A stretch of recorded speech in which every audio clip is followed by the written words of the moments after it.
From ABC News, Mexican authorities broke up 2 migrant caravans heading to the U.S., activists say. Some migrants were bused to southern Mexico and others have been offered transit papers. This story broke over the holiday week, and I just find it so funny that Donald Trump threatened these massive tariffs, and then instantly 2 massive migrant caravans who had been tracking the news have just seemingly disappeared. And Trudeau came down and had conversations with Trump where I think Trump joked about annexing Canada or something like that. Yeah, I don't. Tariffs work. Tariffs work. Well, it's not so much the tariffs work; it's that Trump is he's a great businessman. He knew, and this is the funny thing. When there was that viral video where it's like a phone call, and Trump is saying, "I told Putin if you invade Ukraine, and I told Xi if you invade Taiwan, I will nuke you." And it's like, I don't know if they believe me, maybe 5%, but that's enough, right?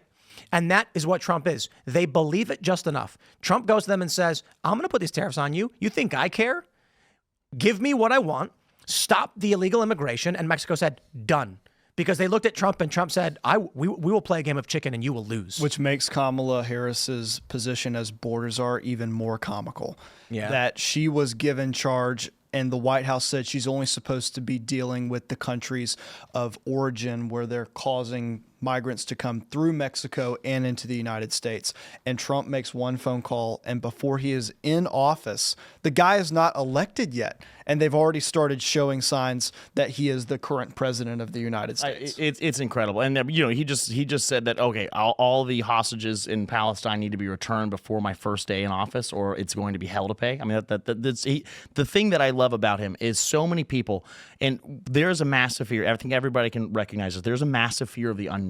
If you know there's a consequence that's going to come for something, it's like when your parents, you did something wrong, but they're not telling you what your punishment is. That's worse than the actual punishment. It happened to me when I got my first speeding ticket, first of many. When you were 6.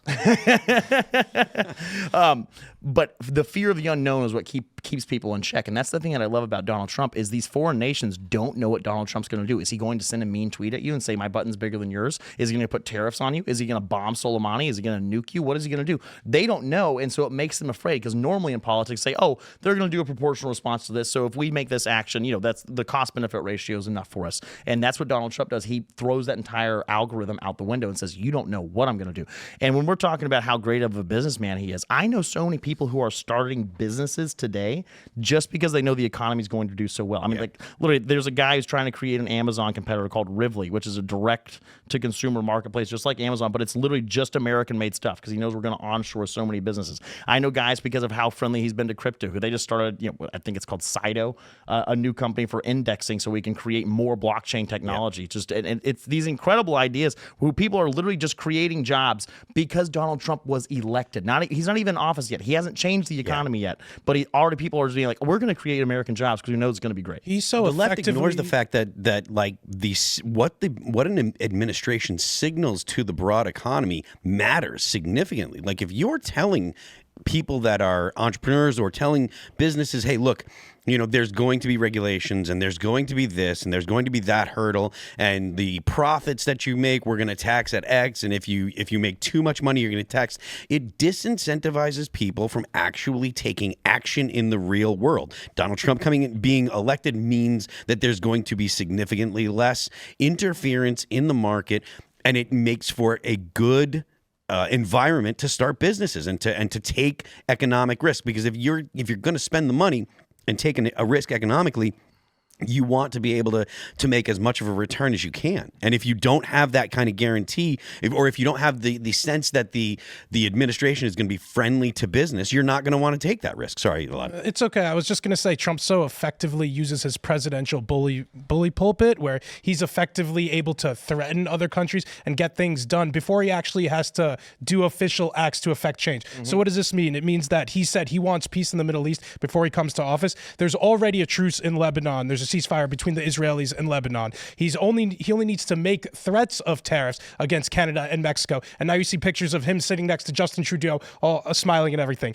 He says he wants to be very hard against the border and he won't cooperate with Mexico unless they effectively stop the flow of migration. And now we're seeing them actually put their foot down in Mexico and stopping the flow of migration. So great. Trump's he gets to do these things, and it's amazing how effective he is without actually having to even be in office yet. It's amazing. Yeah.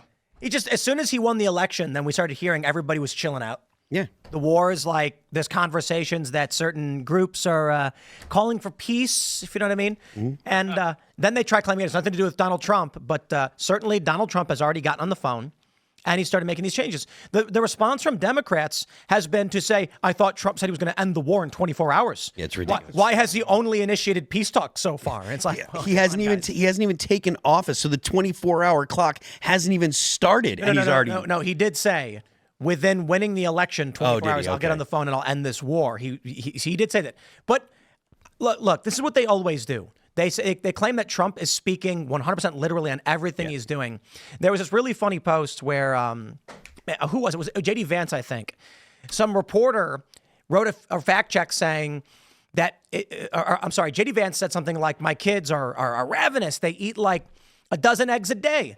And the reporter wrote, it would be impossible for his 2 children to consume 24 eggs per day. He's talking about hundreds of eggs per month. And he was like, I was just being hyperbolic. I was exaggerating. Like, if I said I was so hungry I could eat a horse, I mean, I'm literally going to eat a horse. But this is what the media does.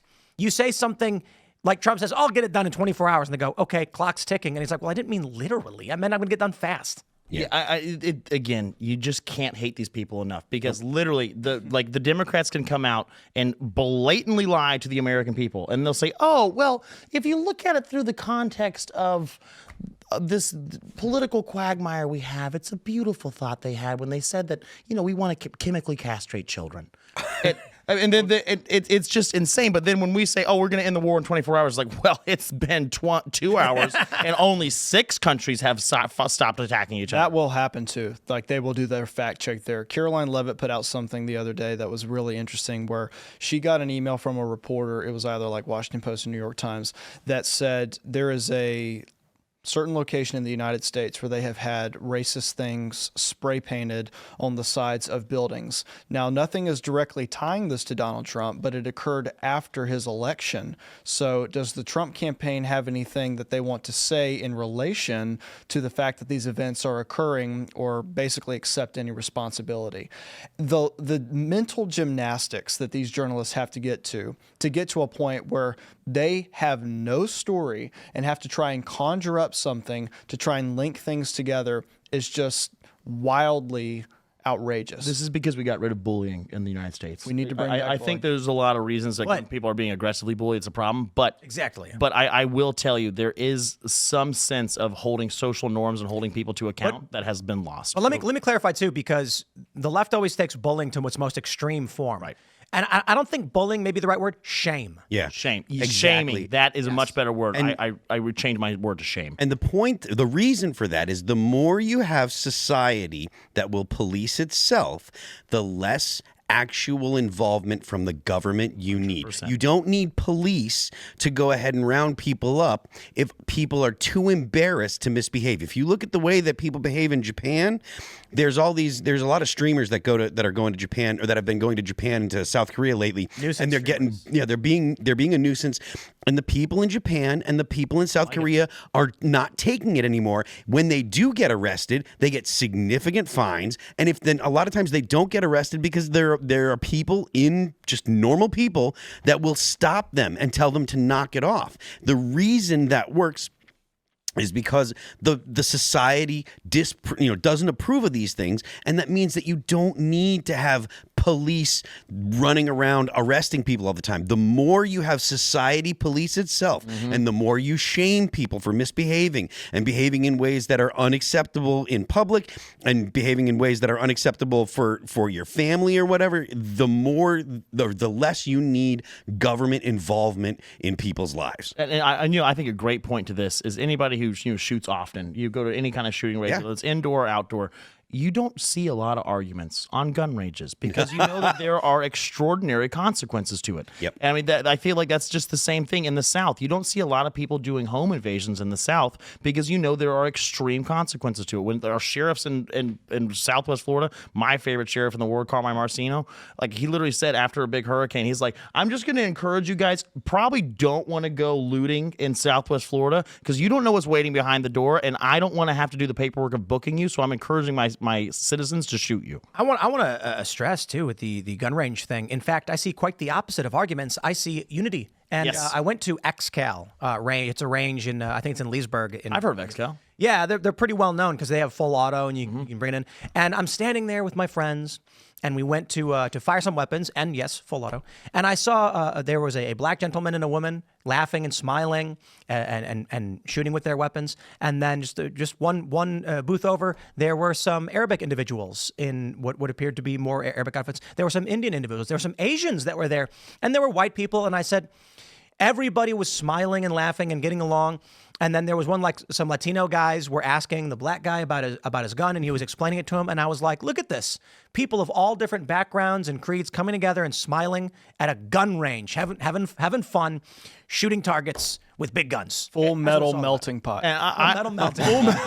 This is the best comms director in the world. And so this is actually one reason why I am so big on culture and traditions in America. Again, tradition's not the preservation of it's not the worship of ashes, it's the preservation of fire. But this is something like, I'm not the biggest football fan in the world, but I think that the Super Bowl should be celebrated every single year because it's shared activities that bring people together. It's the reason why I think smoking cigars can save the entire country, because if everyone's sitting there smoking a cigar, you are now locked into a 25-minute conversation, and then all the pre-recorded responses. Tim, go ahead. I was gonna say you're right on the Super Bowl. Yeah.